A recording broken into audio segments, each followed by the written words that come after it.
Hi hello sweeties, welcome to my story world. నేను చెప్తున్నాను కదా, ఇది నా లైఫ్. నేను ప్రతిదీ చెప్పాలి అనుకుంటున్నాను, అందుకే చెప్పాను. బహుశా వాళ్ళు ఇదంతా చెప్తే మీరెక్కడ తప్పుగా అనుకుంటారని చెప్పలేదు అనుకుంటా. ఎంతైనా తల్లిదండ్రులు కదా, బిడ్డ మీద ప్రేమ ఎక్కువ అని మేఘన అనింది. జగదీష్ చిన్న స్మైల్తో, ఆ రోజు రాంగ్ చేశారని మీరు ఈరోజు రియలైజ్ అయ్యారంటే ఖచ్చితంగా మీరు మారారని అర్థం అని అలాగే చూస్తూ, మరైతే స్టడీస్ కంప్లీట్ అయ్యాయి, మరి జాబ్ చేసే ఉద్దేశం ఉందా లేదా, ఇంట్లో ఉండడం అంటే ఇష్టమా అని అడిగాడు. It's my choice. వర్క్ చేయాలనిపిస్తే చేస్తాను, లేదంటే ఇంట్లోనే ఉంటాను. నాకు రెస్ట్రిక్ట్ చేసే వాళ్ళంటే ఇష్టం లేదు అని మేఘన చెప్పింది. అటువంటిది నా దగ్గర లేవు, డోంట్ వరీ అని జగదీష్ అనడంతో, వామ్మో వీడేంటి ప్రతిదానికి తల ఊపుతున్నాడు అని మేఘన అనుకుంది. ఈ పెళ్లి చూపులు మీకు ఓకేనా అని జగదీష్ అడిగాడు.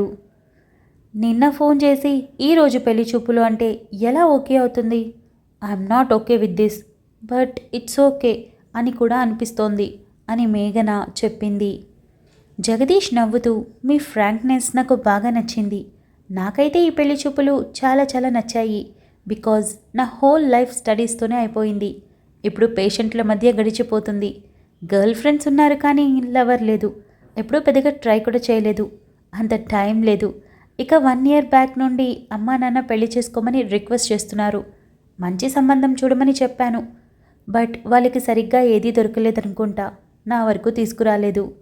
చాలా రోజులైంది కదా అని ఇండియా ట్రిప్ కోసం రావడం, మిమ్మల్ని చూడడం, వెంటనే ఈ పెళ్లి చూపుల్లో ఇలా నిలబడటం అన్నీ జరిగిపోయాయి అని జగదీష్ చెప్పాడు. మేఘనాకి ఏం మాట్లాడాలో అర్థం కాక, నిజంగానే మీరు ఎవరిని ఇష్టపడలేదా? ఇష్టపడేలాగా కూడా ఎవరూ తగల్లేదా అని అడిగింది. జగదీష్ చిన్న స్మైల్ చేసి, నాకు గర్ల్ ఫ్రెండ్స్ ఉన్నారని చెప్పాను కదా, అందులో ఒక అమ్మాయి అంటే నాకు క్రష్ ఉండేది. ఎందుకంటే ఎప్పుడూ నాతో సరదాగా మాట్లాడుతూ ఫన్ చేస్తూ ఉండేది. ఇన్ఫ్యాక్ట్ తన స్మైల్ బాగుంటుంది. ఎన్నోసార్లు తన మాటలు, తన అమాయకత్వం నాకు బాగా నచ్చేవి. అప్పుడప్పుడు తను చిన్న చిన్న పనుల్లో చూపించే చిరాకు కూడా చాలా నవ్వు తెప్పించేది. మాటలతో ప్రైజ్ చేయడమే కాకుండా నేను ఎంతగా అరిచినా ఒక్క మాట కూడా మాట్లాడేది కాదు. అప్పుడు నాకు కొంచెం ఇంట్రెస్టింగ్గా అయితే అనిపించింది, బట్ నేను పెద్దగా పట్టించుకోలేదు. ఇదంతా నార్మల్ అనుకున్నా. అమ్మాయిలు పెద్దగా అలవాట్లేదుగా, అందుకే అలా అనిపిస్తుంది అనుకున్నాను. ఆ తర్వాత ఒక 2 years అనుకుంటా అలా ట్రావెల్ చేస్తూ ఉండగానే తనకి మ్యారేజ్ అయిపోయింది. ఇప్పటికీ 1 year కూడా అయింది. కానీ 6 months బ్యాక్ అందరం గెట్ టుగెదర్లో కలిసాం. అప్పుడు నాకు తెలిసిన విషయం ఏంటంటే, తను నన్ను ఇష్టపడిందని. బట్ నేను అంతగా తన వైపు అట్రాక్ట్ అవ్వలేదని అనుకుని ఉన్న ఫ్రెండ్షిప్ని పోగొట్టుకోవడం ఇష్టం లేక ఇంట్లో అమ్మా నాన్న చూసిన సంబంధం చేసుకొని వెళ్ళిపోయిందట. తనకి తెలియని విషయం ఏంటంటే, నేను కూడా ఒక రకంగా ఆ అమ్మాయిని లైక్ చేశానని. మేబీ అది తనకు తెలుసుంటే నా కోసం వెయిట్ చేసి ప్రపోజ్ చేసి పెళ్ళి కూడా అయ్యేదేమో అని జగదీష్ అన్నాడు. ఎందుకని మీరు చెప్పలేదు? తనంటే మీరేంటో తెలుసు కాబట్టి చెప్పలేదు. మీకైతే అమ్మాయి నచ్చింది కదా, మీరు తనకి బాగా అలవాటు పడ్డారు కదా, మరి ఎందుకు ప్రపోజ్ చేయకుండా ఆగిపోయారు అని మేఘన అడిగింది. బికాజ్ నేను అది లవ్ అని రియలైజ్ అవ్వలేదు. ఏదో సరదాగా బాగుంది అనిపించింది. అందరికంటే తనతో కంఫర్ట్ ఉంది, అలా గడిచిపోతుంది, లైఫ్లో ఒక ఫన్ ఉంది అనుకున్నాను, అంతే అని జగదీష్ చెప్పాడు. ఒక అమ్మాయి మీరు ఏమన్నా ఏం మాట్లాడకుండా సైలెంట్గా ఉంది, మిమ్మల్ని ప్రతిసారి ప్రతి చిన్నదానికి ప్రైజ్ చేస్తుంది, మీరేం మాట్లాడినా ఏమన్నా సర్దుకుపోతుందంటే ఎంత మంచిదై ఉంటుంది. మీరంటే ఒక అభిప్రాయం మనసులో ఉండనే ఉంటుంది కదా, అందుకే కదా అలా ప్రవర్తిస్తుంది. అటువంటప్పుడు మీరు సైలెంట్గా ఉంటారు, అర్థం చేసుకోవాలి కదా అని మేఘన మాట్లాడుతూ ఆగి, అర్థం చేసుకోవాలి కదా అని అంటూ సైలెంట్ అయిపోయింది. మీరు చెప్పింది కరెక్టే. నాకు కూడా అప్పుడప్పుడు అనిపిస్తూ ఉంటుంది, తన లైఫ్ పార్ట్నర్ అయ్యుంటే మేబీ లైఫ్ చాలా బాగుండేదేమో అని. బట్ జరగని వాటి గురించి ఎక్కువగా ఆలోచించి లైఫ్ స్పాయిల్ చేసుకోవడం, టైంని పాడు చేసుకోవడం నాకు ఇష్టం ఉండదు. అండ్ ఇప్పుడు తను మరొకరి భార్య, ఆలోచించడం తప్పు అని జగదీష్ అంటూ ఉండగా, జగదీష్ గారు నేను అర్జెంటుగా బయటికి వెళ్ళాలి అని మేఘన అనింది. వాట్, ఇప్పుడా? పెళ్లి చూపులు జరుగుతున్నాయి కదా అని జగదీష్ అనడంతో, లేదు నేను ఇప్పుడే వెళ్ళాలి, ఇట్స్ అర్జెంట్, ఈ పెళ్లి చూపుల కన్నా చాలా అర్జెంట్ అని మేఘన తన చీర కుచ్చిళ్ళు పట్టుకొని వడివడిగా అడుగులు వేస్తూ అడుగుల్ని కాస్త పరుగులుగా మార్చి ఇంట్లోకి వెళ్ళింది. ఇంట్లోకి మేఘన పరుగున రావడంతో ఒక్కసారిగా అందరూ ఆశ్చర్యపోయి చూశారు. ఏమైంది అని మధు అరిచింది. ఏం కాలేదు, జగదీష్ గారు చాలా మంచివారు, బట్ ఇప్పుడు ఈ పెళ్లి చూపులు క్యాన్సిల్ అని మేఘన అరవడంతో గుమ్మం దగ్గరికి వచ్చిన జగదీష్కి ఇంట్లో అందరికీ ఏమీ అర్థం కాలేదు. నేను బయటికి వెళ్ళాలి ఇప్పుడే, అర్జెంట్ బావా కార్కేస్ ఇస్తావా అని దేవాంష్ని అడగడంతో మేఘన వాట్ హ్యాపెండ్ అని అడిగాడు. నథింగ్ చాలా నార్మల్గా ఉన్నాను అని అంటూ దేవాంష్ చేతుల్లోనే కార్ కీస్ కనిపించడంతో కార్ కీస్ తీసుకొని బావా ఏమనుకోవద్దు, ఈ ఒక్క రోజుకి వేరే కారులో వెళ్ళిపో, నేను బయటికి వెళ్తున్నాను అని అక్కడి నుండి వడివడిగా వెళ్తూ మధు దగ్గర ఆగి హక్ చేసుకొని ఇంపార్టెంట్ పని మీద వెళ్తున్నాను, అందరితో నువ్వే మాట్లాడి కవర్ చేయి అని చెవిలో చెప్పడంతో ఎక్కడికి అని మధు అందరి వైపు చూస్తూ చాలా ఎంబారెసింగ్గా చిన్నగా అడిగింది. నేను రియలైజ్ అయ్యాను, ప్రపోజ్ చేయడానికి వెళ్తున్నాను అని మేఘన చెప్పడంతో మధు మేఘన భుజాలు పట్టుకొని తనని వదిలి ఎవరికి అని పెదవులు కదలికలతో అడిగింది. ఇంకెవరికి, మీ పవన్ బావకి అని మేఘన చెప్పి వెళ్ళడంతో మధుకి వెంటనే నవ్వొచ్చి నోటికి చెయ్యి అడ్డు పెట్టుకుంది. అందరికీ ఏం అర్థం కాకపోవడంతో మధు తన నవ్వుని కంట్రోల్ చేసుకొని దేవాంశ్ వైపు చూసేటప్పటికీ దేవాంష్కి ఏదో జరిగిందని అర్థమై ఏంటని కళ్ళెగరేశాడు. మధు చిన్న నవ్వుతో అక్కడి నుండి మధ్యలో వచ్చి నిలబడి ఎవరూ తప్పుగా అనుకోకండి, మేఘనాకి జగదీష్ నచ్చాడు, చాలా మంచివాడని కూడా చెప్పింది, బట్ తనకి ఇప్పుడిప్పుడే పెళ్లి చేసుకోవడం ఇష్టం లేదు, తన టైం వేస్ట్ చేయడం మేఘనాకి ఇష్టం లేక వచ్చేసింది. ఇక తను బయటికి వెళ్ళడం వెనుక వేరే విశేషం ఉంది. తనకి సడన్గా గుర్తొచ్చింది. ఇన్ఫ్యాక్ట్ ఇవాళ తను ఈ టైంకి బయటికి వెళ్లాల్సింది, బహుశా ఇంట్లో ఎవరితో చెప్పలేదనుకుంటా, నాకు మాత్రం తెలుసు, సడన్గా గుర్తొచ్చి వెళ్ళిపోయింది, చాలా ఇంపార్టెంట్, తప్పుగా అనుకోవద్దు అని పెళ్లి వాళ్ళ వైపు చూస్తూ చచ్చేంత మొహమాటంగా చెప్పింది. ఏంటి మధు అని గౌతమి మొహమాటంగా దగ్గరికి రావడంతో పెద్దమ్మ ప్లీజ్ ఏం మాట్లాడకండి అని మధు అందరి వైపు చూసి అర్థం చేసుకుంటారని అనుకుంటున్నాను అని 2 చేతులు జోడించడంతో జగదీష్తో పాటు తన కుటుంబం అందరూ లేచి ఇట్స్ ఓకే, పెళ్లి చూపులు ఒక ఇంటి గౌరవం ఎంతగా నిలబెడతాయో, ఒక అమ్మాయి విలువని ఎంత ఎత్తుకు తీసుకెళ్తాయో తనకి కూడా తెలిసే ఉంటుందిగా, అయినా కూడా వెళ్ళింది అంటే ఇంపార్టెంట్ అని నేను అర్థం చేసుకుంటాను, మీరేమీ ఇబ్బందిగా మొహమాటంగా ఫీల్ అవ్వకండి, తను ఒప్పుకుంటుంది అన్న హోప్తో నేను రాలేదు, నాకు నచ్చింది కాబట్టి వచ్చాను, తనకి నచ్చకపోతే ఇట్స్ ఓకే ఫైన్ అని జగదీష్ చిన్న స్మైల్తో చెప్పాడు. తన మెచ్యూరిటీకి అందరూ ఫ్లాట్ అయిపోవడమే కాకుండా ఇలాంటి ఒక సంబంధం మేఘన ఎందుకు వద్దనిందా అని అనుకోవడం మొదలుపెట్టారు. మరో 10 నిమిషాల పాటు మాట్లాడి అందరూ వెళ్ళిపోవడంతో గజపతి బాధగా కూర్చొని ఏంటి మధు, మేఘన ఇలాంటి పిచ్చి పనులు ఎప్పుడు చేస్తూనే ఉంటుందా, వాడు నా ఫ్రెండ్ ఏమీ అనుకోడు, కానీ కూతుర్ని ఇలా పెంచాడేంటి అని ఎవరైనా వాళ్ళలో ఒక్కరు మనసులో అనుకున్నా చాలు అని అంటూ ఉండగా పెదనాన్న ప్లీజ్, నేను చెప్తున్నాను కదా, మేఘన ఒక ఇంపార్టెంట్ పని మీద వెళ్ళిందని, ఈ పెళ్లి చూపుల కన్నా ఇంపార్టెంట్ అంతే, ఇంకేం చెప్పలేను, ఇకపోతే రేపటి రోజు తను ఎక్కడికి వెళ్ళిందో తెలిసాక మీరు తనని ఏమి అనరు, ఇక ఫైనల్లీ మేఘన ఉండే విధానానికి ఇలాంటి అబ్బాయి సెట్ అవ్వడు, అతను చాలా పర్ఫెక్ట్, నేను కాఫీ కప్పిస్తే చక్కగా చుట్టూ తుడుచుకొని మరీ తాగాడు, గ్లాసెస్ అటు ఇటుగా ఉంటే ట్రేలో వాటిని నీట్గా పెట్టాడు, అలాంటి అబ్బాయికి మనం మేఘనాని ఇచ్చి పెళ్లి చేస్తే అవస్థలు పడడం ఖాయం, అతను మంచివాడు, నేను కాదనటం లేదు, బట్ మనల్ని వదిలి అంత దూరం వెళ్లాల్సిన అవసరం కూడా లేదు కదా, మేఘన ఇక్కడే అందరితో పాటు ఉంటేనే బాగుంటుంది, ఇక ఎవరూ దీని గురించి డిస్కషన్ చేయొద్దు, మీ పనులు చూసుకోండి అని మధు గడగడా వాగి అక్కడి నుండి వెళ్ళిపోయింది. ఏంటో మేఘన ఇంట్లోకి వేగంగా రావడం వెళ్ళిపోవడం మధు చూస్తే తనకి సపోర్ట్ చేయడం ఏమీ అర్థం కావట్లేదు అని రాఘవేంద్ర అనడంతో బావా తప్పుగా అనుకోకు అని బలరాం అన్నాడు.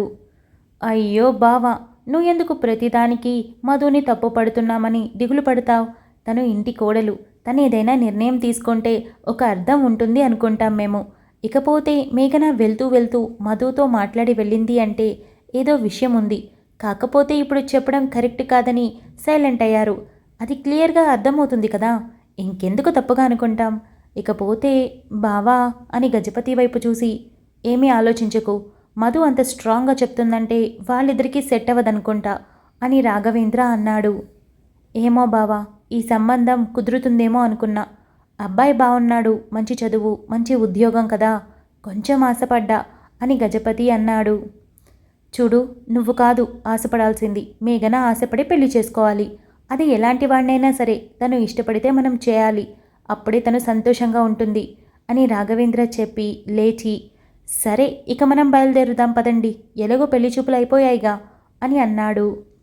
ఇక 10 నిమిషాల్లో ఆల్మోస్ట్ అందరూ వెళ్ళిపోయారు. సుభాష్ ఆలోచిస్తూ ఏంటో ఈ మేఘన అని అనుకుంటూ రూమ్లోకి వెళ్ళగా వివేక్ కూడా అక్కడి నుండి వెళ్ళాడు. దేవాంశ్ వివేక్ దగ్గర కార్ కీస్ తీసుకొని నేరుగా రూమ్లోకి వెళ్ళాడు. పవన్ ఫోన్లో ఉన్న మెసేజ్ వైపు చూస్తూ, ఏంటిది, మేఘనాకి ఇంత సడన్గా పెళ్లి చూపులెందుకు, అప్పుడే పెళ్లి వయసు వచ్చేసిందా అని మేఘనాని గుర్తు చేసుకోగానే చీరలో తన ప్రతిరూపం కళ్ళ ముందు కదలగా, వచ్చేసినట్టే ఉందిలే, అందుకే కదా ఆగా మేఘాల మీద సంబంధాలు చూశారు. అయినా తను ఒప్పుకుంటుందా ఇప్పుడు? ఏంటో అంత తొందర, ఒప్పుకొని ఏం చేయాలి, ఒప్పుకోకపోతే మంచిది కదా అని పవన్ అనుకుని, అయినా నాకెందుకింత అక్కరా అని అనుకున్నాడు. అంతలో ఫోన్ మోగడంతో మేఘనా పేరు డిస్ప్లే అవ్వగానే వెంటనే లిఫ్ట్ చేసి హలో అని అన్నాడు. ఎక్కడున్నావు అని మేఘన డ్రైవ్ చేస్తూ అడిగింది. ఆఫీస్లో ఉన్నా, నీలాగా పెళ్లి చూపుల్లో కూర్చొని ఉంటాను అనుకున్నావా? అంత లేదమ్మా, వర్క్ చేయాలి, వర్క్ ఈజ్ వర్షిప్ అని పవన్ కాస్తంత కచ్చిగా మాట్లాడాడు. నోరు మూసుకొని లొకేషన్ సెండ్ చేయి, మీ ఆఫీస్ పేరు తెలుసు, అది ఏ బ్రాంచ్నో ఎక్కడ సచ్చిందో తెలీదు అని బయలుదేరిన మేఘన అడగడంతో ఓకే అని పవన్ విసురుగా కాల్ కట్ చేసి లొకేషన్ పంపించి, పెళ్లి చూపులు కూర్చొని పిల్లాడిని చూడకుండా ఇప్పుడు ఇక్కడ ఏం పని, అయినా నా పిచ్చి కానీ తన పెళ్లి చూపుల గురించి నాకెందుకు, అయినా సడన్గా ఈ తలనొప్పి ఎందుకు వచ్చింది, పైగా మెసేజ్ చూడగానే దూసుకుని వచ్చింది, నేనెందుకు ఈ వేడి కాఫీ తాగాలి, అవసరమా నాకు, కెఫిన్ మంచిది కాదు, ఎవరి గురించో ఆలోచిస్తూ నా హెల్త్ పాడు చేసుకుంటున్నాను. అరే పవన్ ఏంట్రా నువ్వు అని పవన్ అనుకొని కప్పుని చేతుల్లోకి తీసుకొని అయినా తాగడం మొదలుపెట్టాడు. 10 నిమిషాల పాటు అక్కడే కూర్చొని బుర్ర హీటెక్కినట్టు అనిపించటంతో కాఫీ తాగినా కూడా తలనొప్పి తగ్గి చావలేదు అని పవన్ అనుకొని అక్కడి నుండి తన వర్క్ ప్లేస్లోకి వెళ్ళి సెటిల్ అయ్యాడు. దేవాంశ్ రూమ్లోకి రాగానే కూర్చొని గోర్లు కొరుకుతున్న మధు వెంటనే లేచి నిలబడింది. ఏ మెంటల్, పెళ్లి చూపులంటే ఇంటి గౌరవం తెలుసా, మన ఇంటి పెంపకాన్ని గౌరవాన్ని తీసుకుని వెళ్ళి నలుగురు ముందు నిలబెడతాం, మేఘన చూస్తే తుర్రుమని పారిపోయింది, పైగా నీ చెవిలో ఏదో గుసగుసలాడింది, నువ్వు చూస్తే ఏదేదో మాట్లాడి పైకి వచ్చేశావు, ఏంటిదంతా, ఏం జరుగుతుంది అని దేవాంశ్ అడిగాడు. దేవ్, నిజంగా నాకేమీ తెలియదు, మేఘన సడన్గా వచ్చింది, సడన్గా వెళ్ళిపోయింది, ఎందుకు వచ్చిందో తెలియదు, కానీ ఎందుకు వెళ్ళిందో మాత్రం తెలుసు అని మధు చెప్పింది. ఎందుకు వెళ్ళింది? అరే జగదీష్ ప్రవర్తన ఎంత బాగుంది, ఎంత మంచివాడు, చూస్తేనే గుడ్ ఎట్ హార్ట్ అని అర్థమైపోతుంది అని దేవాంశ్ అన్నాడు. కానీ మేఘనాకి మరొకరు నచ్చారు అని మధు అనింది. దేవాంశ్ ఆశ్చర్యంగా చూస్తూ, మరొకరా, తనకి నచ్చడం ఏంటి, ఇంతవరకు తన ప్రవర్తనలో మార్పు నేనెప్పుడు చూడలేదు అని అడిగాడు. నేను చూశాను, కానీ కాదని అనుకున్నాను, కానీ సడన్ రియలైజేషన్, అందుకే పారిపోయింది అని మధు అమాయకమైన మొహంతో చెప్పింది. అబ్బా మధు, క్లియర్గా చెప్పు అని దేవాంశ్ అడిగాడు. మధు కళ్ళు మూసుకొని, మేఘన పవన్ బావని ఇష్టపడుతుంది, ఆ లాన్లో ఆ జగదీష్తో ఏం మాట్లాడిందో తెలియదు, సడన్గా పవన్ బావని ప్రేమిస్తున్న విషయం రియలైజ్ అయ్యి ప్రపోజ్ చేయడానికి వెళ్ళిపోయింది అని మధు కళ్ళు తెరిచింది. ఏంటి, ఇప్పుడే రియలైజ్ అయ్యి అప్పుడే ప్రపోజ్ చేయడానికి వెళ్ళిందా? మధు, వాట్ ఈస్ దిస్ అని దేవాంశ్ అన్నాడు. హా, వంకాయ పులుసు, ఎప్పుడు ప్రేమిస్తే ఏంటి, తను రియలైజ్ అయ్యింది, అందుకే వెంటనే చెప్పడానికి వెళ్ళింది. ఏ, మా పవన్ బావ మంచివాడు కాదా? అయినా నేను ఊర్లో ఉన్నప్పుడే వాళ్ళిద్దరినీ చూసి వాళ్ళ మధ్య ఏదో జరుగుతుందని అనుకున్నాను, బట్ ఇక్కడికి వచ్చాక ఏమీ అనిపించలేదు, మేఘన కూడా పవన్ బావ మీద ఇంట్రెస్ట్ చూపించలేదు, కానీ సడన్గా ఇదిగో ఇలా మాట్లాడి వెళ్ళింది అని మధు చెప్పింది. దేవుడా అని దేవాంశ్ అంటూ కూర్చున్నాడు. మధు పక్కనే కూర్చొని, ఒప్పుకోవచ్చుగా, పవన్ బావ మంచివాడు, మేఘనాని ఈజీగా అర్థం చేసుకుంటాడు అని మధు అనింది. ఇక్కడ మీ పవన్ బావ మంచివాడు కాదు అనడం లేదు, తను మంచివాడే, ఇదిగో ఈ మేఘన మెంటల్ది, విసిగించుకోడు కదా, వేగగలుగుతాడు కదా అని దేవాంశ్ అడిగాడు. మధు గుండ్రంగా తల ఊపి, ఈ విషయం గురించి నువ్వు అందరితో మాట్లాడాలి. ప్రస్తుతానికి మేఘన వచ్చాక అసలేం జరిగిందో అడిగే కనుక్కొని నీతో షేర్ చేసుకుంటాను అని మధు చెప్పడంతో దేవాంశ్ సరే అని చెప్పి 10 నిమిషాల పాటు రిలాక్స్ అయి ఆఫీస్కి వెళ్ళాడు. మేఘన ఆఫీస్కి చేరుకొని లోపలికి వెళ్ళాక ఏమీ అర్థం కాక అది పెద్ద ఆఫీస్ కావడంతో వెంటనే పవన్కి కాల్ చేసింది.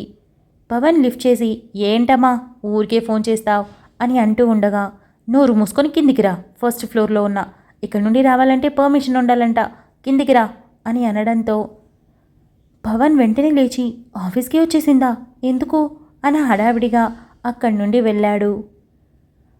పవన్ కిందికి వచ్చేసరికి 10 నిమిషాలు పట్టడంతో కిందికి వచ్చి చూడగా చాలామంది గ్రూప్స్గా నిలబడుకొని మాట్లాడుకుంటూ ఫోన్లో మాట్లాడుకుంటూ చాలా రష్గా ఉండటంతో అటు ఇటు చూడగా సెంటర్లో మేఘన బ్లూ కలర్ శారీలో మల్లెపూలు పెట్టుకొని గంజాయి వనంలో తులసి మొక్కలా కనిపించింది. పవన్ ఆశ్చర్యపోయి వెంటనే వెళ్ళి అందరూ మేఘన వైపు చూస్తూ ఉండడంతో, మేఘన ఏంటిది, అందరూ నీ వైపే చూస్తున్నారు, మా ఆఫీస్లో ట్రెడిషనల్ డే తప్ప ఎవ్వరూ ఇలా చీర కట్టుకొని రారు, ఇబ్బందిగా ఉంటుంది కదా, బయటికి వెళ్దాం రా అని తన చెయ్యి పట్టుకోవడంతో మేఘన చేతిని వదిలించుకొని, నేను రాను, ఇక్కడే మాట్లాడతాను అని అనింది. Thank you so much for listening guys. Update నచ్చినట్టయితే లైక్ చేయండి, షేర్ చేయండి, కమెంట్ చేయండి, అలానే సబ్స్క్రైబ్ చేసుకోండి. వచ్చేసాను ముచ్చట్లకి. ఎలా అనిపించింది అప్డేట్? మేఘన చాలా క్రేజీగా ఉంది కదా. ఇకపోతే ఇంకా ప్రపోజల్ సీన్ నాకు తెలిసినంత వరకు నేను అన్ని స్టోరీస్లో, అంటే నేను రాసిన అన్ని స్టోరీస్లోకి డిఫరెంట్ ప్రపోజల్ సీన్ ఇది. నాకైతే రాసిన తర్వాత ఎడిటింగ్లో చదివినప్పుడు చాలా మంచిగా అనిపించింది. మీకు కూడా నచ్చుతుంది అనుకుంటా. నాకు కమెంట్స్ కూడా అలానే వచ్చినాయి ఈ స్టోరీ రాసినప్పుడు, అదే మేఘన ప్రపోజల్కి. మేఘన సూపర్గా ప్రపోజ్ చేసిందని. సో ఎవరికైనా అమ్మాయిలకి కొందరికి ఫ్యాంటసీ ఉంటుంది కదా, సో అలా జరిగింది. ఈవెన్ ఇది అబ్బాయిలకి కూడా నచ్చొచ్చు అనుకుంటా. ఇకపోతే లాస్ట్ అప్డేట్ కమెంట్స్ అన్నీ చాలా మంచిగా ఉన్నాయి,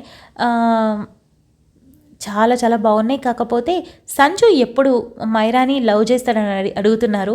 దానికి ఆన్సర్ చేద్దామంటే స్టోరీ లీక్ అయిపోతుందని నేను చెప్పలేకున్నా, అర్థం చేసుకుంటారనుకుంటున్నా. కాకపోతే నెక్స్ట్ అప్డేట్లో, అంటే రేపు మార్నింగ్ వచ్చే అప్డేట్లో మీకు ఒక క్లారిటీ వస్తుంది. ఏంటంటే నేను చెప్పాను, మైరా ఎప్పుడైతే ఇంకా అత్తగారింటికి వెళ్తుందో పుట్టింటి నుండి, ఇక అక్కడ నుండి మనకి స్టోరీ స్టార్ట్ అవుతుంది అన్నాను కదా, స్టార్ట్ అవుతుంది. సో ఒక 2 అప్డేట్స్లో మీకు మీరు అడిగిన క్వశ్చన్కి ఆన్సర్ దొరుకుతుంది. ఆ తర్వాత మీరే ఇంకా నన్ను ఆ క్వశ్చన్ అడగడం మానేస్తారనమాట. అదన్నమాట ముచ్చట. ఇకపోతే ఇవాళ ఇంకో అప్డేట్ ఇవ్వండి అని చాలామంది అడిగారు. ఇద్దామని అనుకున్నాను, యాక్చువల్గా ఇచ్చి సర్ప్రైజ్ చేయాలనుకున్నాను, కానీ నిజంగా కుదరలేదు. బికాజ్ సండే చిన్న ఫంక్షన్ ఉంది, చాలా చాలా బుడ్డి ఫంక్షన్, అయినా కూడా అటెండ్ అవ్వాలి. సో రేపు ఊరికి వెళ్ళాలి కదా, సో ఆ హరీలో ఉన్నా అనమాట కొంచెం. సో రేపు కూడా సర్ప్రైజ్ అప్డేట్లు ఏమీ ఉండవు. నేను యాక్చువల్లీ ఈరోజు రేపు కూడా ఇవ్వాలనుకున్నా, కానీ కుదరదు. ఇకపోతే మండే హాలిడే, బక్రీద్ కదా, సో అస్సలు కుదరదు. మీకు తెలుసు కదా హాలిడే అయితే ఇంట్లో గోల్ ఉంటుందని. సో ఇక మనం మంగళవారం నుండి ఏమైనా ఎక్స్పెక్ట్ చేయొచ్చు.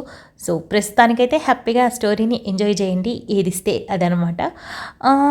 అంతే ముచ్చట్లు. ఇకపోతే ప్రతిలిపిలో సబ్స్క్రైబ్ చేశాను, అదే అన్సబ్స్క్రైబ్ ఎలా చేయాలి అని అడిగారు. ఒకసారి చేసాక అన్సబ్స్క్రైబ్ ఉండదండి, చేసిన తర్వాత 1 మంత్ వరకు అది ఉంటుంది. ఇకపోతే మీరు నచ్చిన పార్ట్ ఓపెన్ చేసుకోవడానికి అవ్వదు. ప్రతి లాక్ పార్ట్ స్టార్ట్ నుండి అన్నింటినీ ఓపెన్ చేసి చదవాలి, అప్పుడే ప్రతి పార్ట్ లాక్ ఓపెన్ అవుతుంది. నచ్చింది ఓపెన్ చేయాలంటే అవ్వదన్నమాట. కొంచెం దీన్ని గుర్తుపెట్టుకొని ట్రై చేయండి. అంతే ముచ్చట్లు. మనం నెక్స్ట్ అప్డేట్లో కలుసుకుందాం. అంతవరకు keep smiling, stay healthy, bye guys.